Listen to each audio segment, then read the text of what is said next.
मैंने आपको शुरू में लिंक बताया था, आपको उसी लिंक पर क्लिक करके फिर से आपको इसी पेज पे आ जाना है। यहाँ पे आपको स्टूडेंट वाले ऑप्शन पे क्लिक करना है। इस बार आपको स्टूडेंट वाले ऑप्शन पे क्लिक करने के बाद आपको क्लिक करना है फ्रेश लॉगिन पे, क्योंकि अभी आपने रजिस्ट्रेशन किया है और अब आपको लॉगिन करने के बाद आपके फॉर्म को कंप्लीट करना है। चलिए आपको यहाँ पे फ्रेश लॉगिन पे क्लिक करके हम दिखा देते हैं। दोस्तों यहाँ पे आप देख सकते हैं, आपको यहाँ पे 4 ऑप्शन दिख रहे होंगे। Pre matric student login, intermediate student login, post matric other than student login. तो आपको हमेशा की तरह इस तीसरे वाले ऑप्शन पे क्लिक करना है। जैसे ही आप ये तीसरे वाले ऑप्शन पे क्लिक करेंगे ना, आपको एक नया पेज इंटरफेस देखने को मिलेगा, जहाँ पर आप लॉगिन करके अपने पूरे फॉर्म को फिल कर सकते हैं। यहाँ पे आपको अपना रजिस्ट्रेशन संख्या भरने के लिए कहा जा रहा है, तो यहाँ पे आपको रजिस्ट्रेशन संख्या फिल करना है।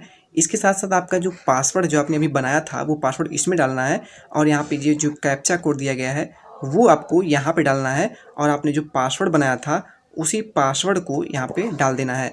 तो यहाँ पे आपने समझ लिया कि आपको क्या क्या यहाँ पे फिल करना है। इसके साथ साथ आपकी जो जन्म तिथि है, डेट ऑफ बर्थ, आपको यहाँ फिल करना है, आपके पासवर्ड को यहाँ पर फिल करना है। ठीक है, चलिए हम यहाँ पे आपको फिल करके दिखा देते हैं। तो यहाँ पे रजिस्ट्रेशन संख्या आप जैसे ही क्लिक करेंगे तो आपको यहाँ पे रजिस्ट्रेशन संख्या फिल करने के लिए आ जाएगा। दोस्तों यहाँ पे आप देख सकते हैं, हमने यहाँ पे डेट ऑफ बर्थ देख सकते हैं, यहाँ पे आप हैं, यहाँ पे हमने date of birth, registration number और इसके साथ साथ पासवर्ड जो है वो भी डाल दिया है। इसके साथ साथ हमने कैप्चा कोड डाल दिया है। अब हमको सबमिट बटन पे क्लिक करना है। दोस्तों अगर आप किसी भी कारणवश पासवर्ड भूल जाते हैं तो आपको यहाँ पे पासवर्ड को क्लिक हियर यहाँ पे कर करके रीसेट कर सकते हैं। ठीक है, चलिए हम यहाँ पे सबमिट बटन पे क्लिक कर लेते हैं। जैसे ही आप सबमिट बटन पे क्लिक करते हैं तो आपका पेज जो है फॉर्म फिल करने के लिए ओपन हो जाएगा। दोस्तों यहाँ पे आप देख सकते हैं, यहाँ पे लॉगिन हो चुका है, और यहाँ पे आपका जो रजिस्ट्रेशन नंबर है वो आप यहाँ पे देख सकते हैं। रजिस्ट्रेशन नंबर के साथ साथ आपको यहाँ पे शिक्षण संस्थान आपका जो भी है वो आप देख सकते हैं। आपके पिताजी का नाम जो है वो आप यहाँ पे देख सकते हैं। इसके साथ साथ आपका नाम, इसके साथ साथ आपका डेट ऑफ बर्थ, सभी कुछ आप यहाँ पे देख सकते हैं।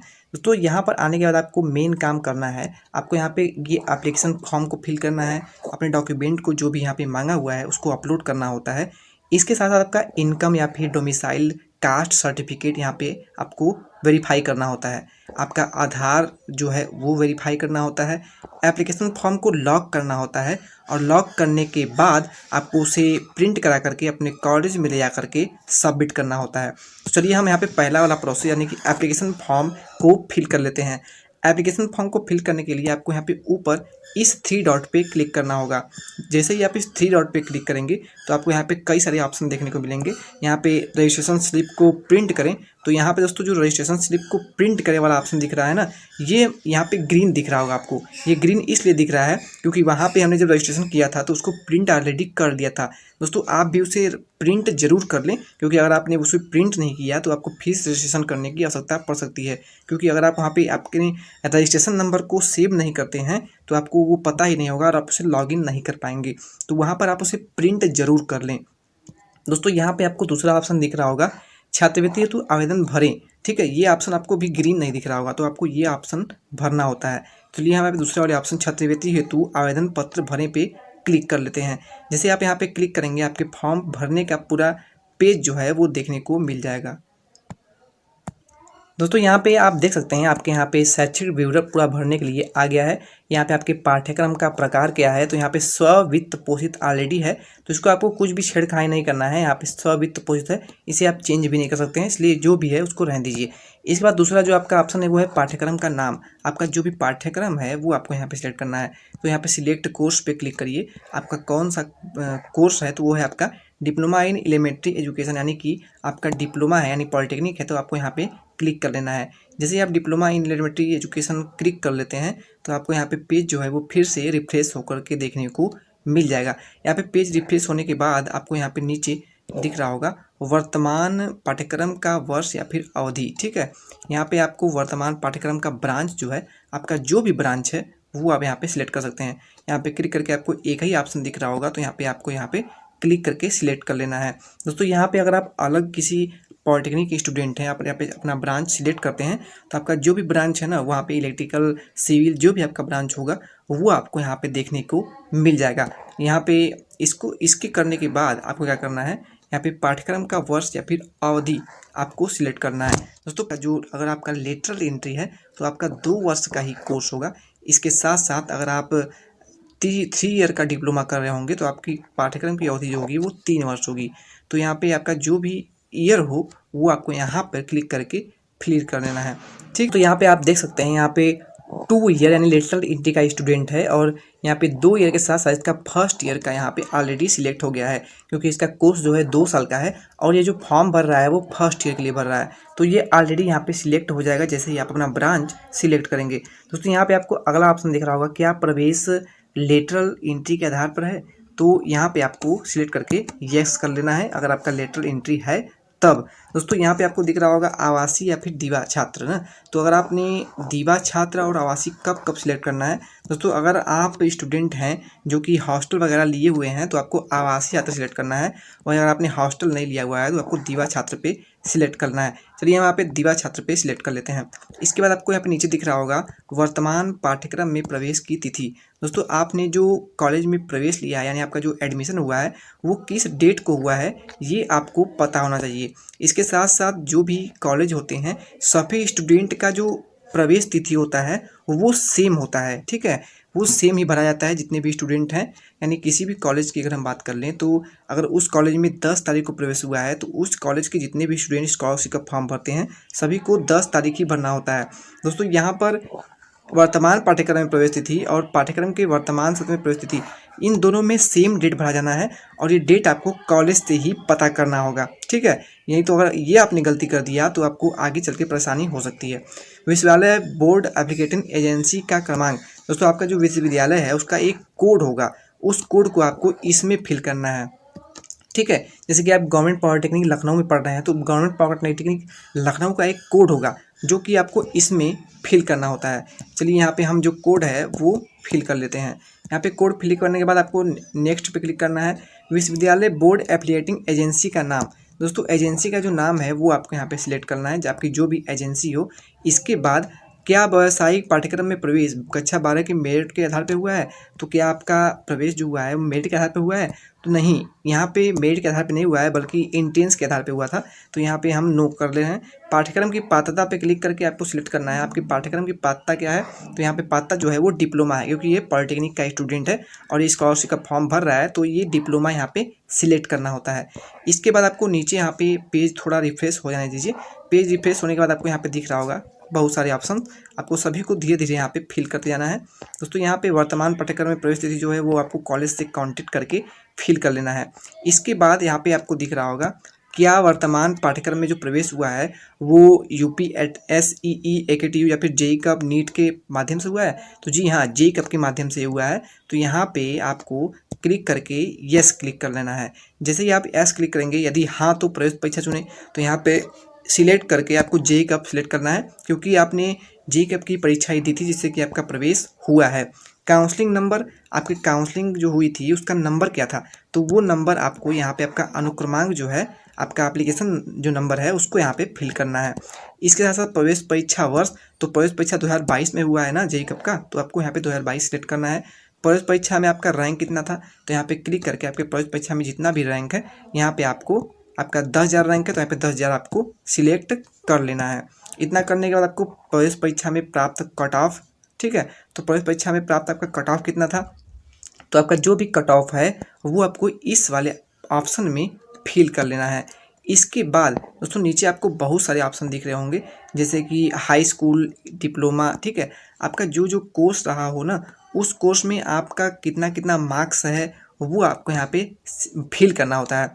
यहाँ पे सिलेक्ट ईयर क्लिक करके आपको आपका जिस ईयर में हाई स्कूल आपने पास किया है वो आपको यहाँ पे क्लिक करके सिलेक्ट करना है। आपका पूर्णांक कितना था, यानी आपका अगर 500 पूर्णांक था उसमें आपने कितना प्राप्तांक किया, तो मान लीजिए उसमें आपने 400 प्राप्त किया, प्रतिशत उसका कितना होगा?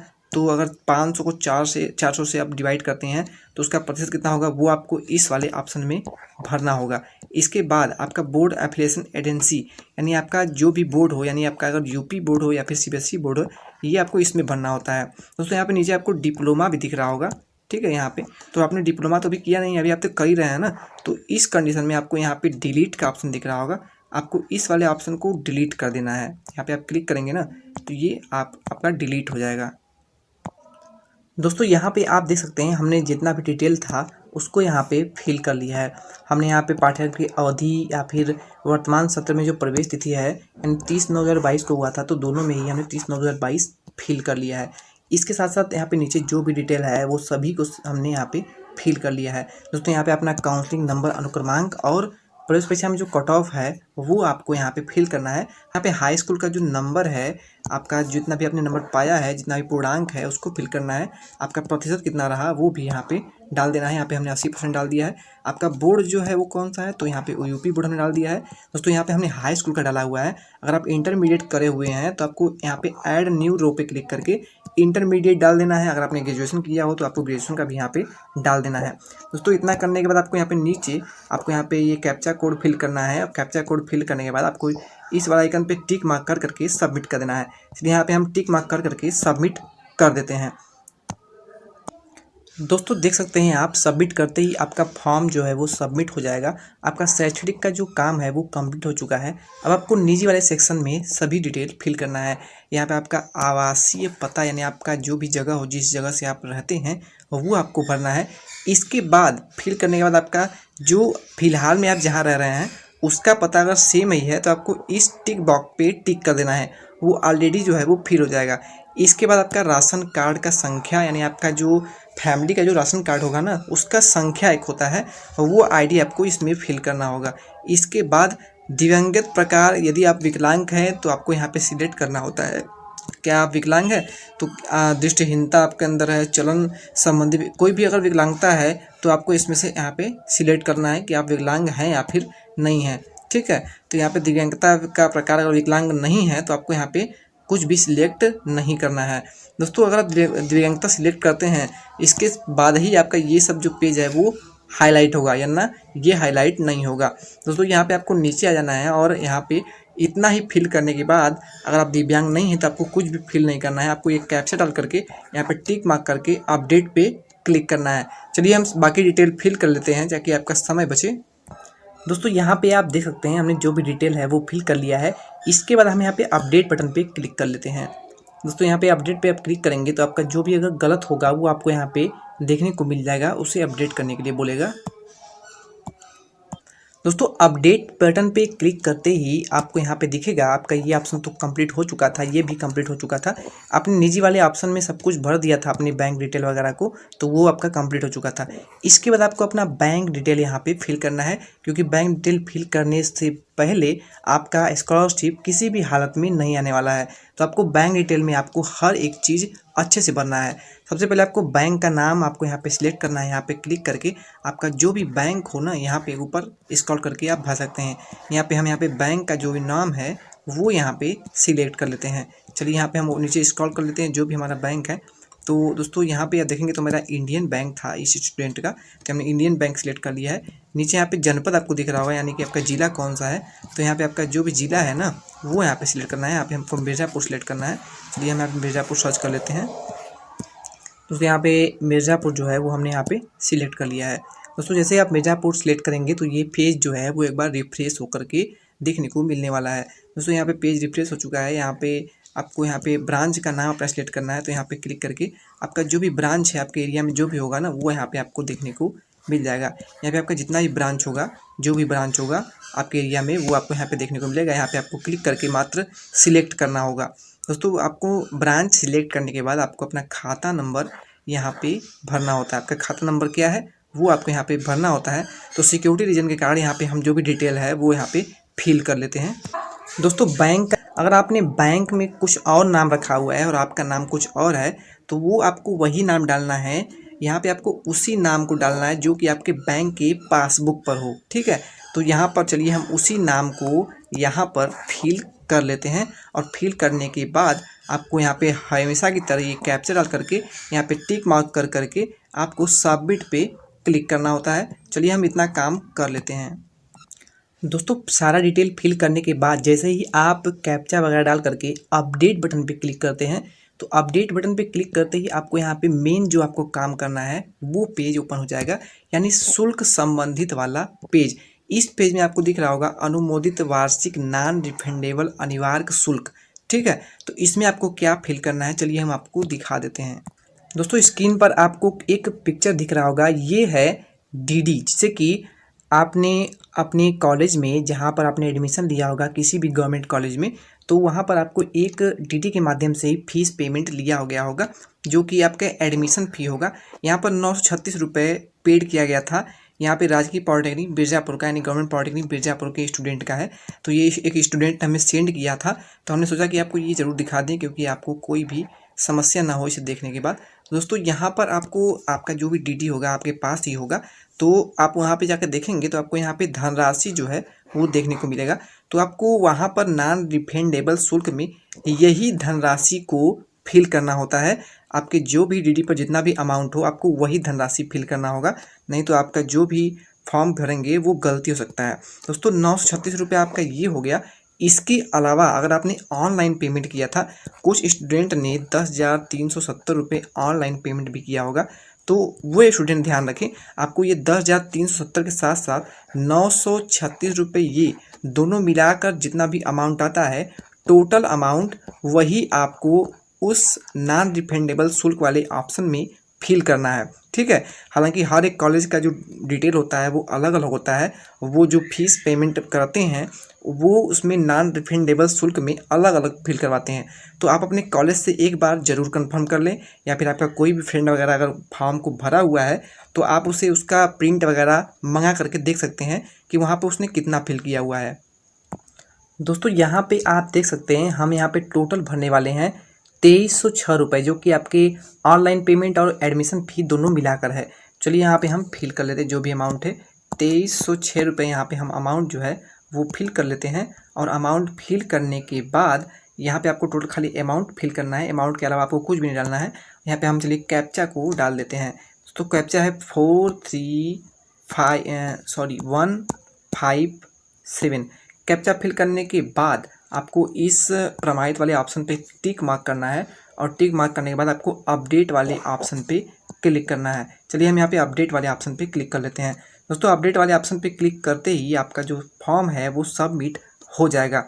यहाँ पे आपको अगला जो ऑप्शन दिख रहा होगा वो दिख रहा होगा गत वर्ष। दोस्तों गत वर्ष यानी आपने अगर हाई स्कूल पढ़ा हुआ है या फिर इंटरमीडिएट पे आपने एडमिशन लिया था पॉलिटेक्निक के लिए, तो आपके पिछले वर्ष का जो भी प्राप्तांक पूर्णांक वो आपको फिल करना होता है। यानी गत वर्ष में आपने क्या किया था, तो गत वर्ष में अगर आपने हाई स्कूल किया है तो यहाँ पे आपको पास वाले ऑप्शन पे क्लिक करना है, या फिर आपने प्रमोट हुआ है तो प्रमोट पे क्लिक करना है। चलिए यहाँ पे पास वाले ऑप्शन पे क्लिक कर लेते हैं।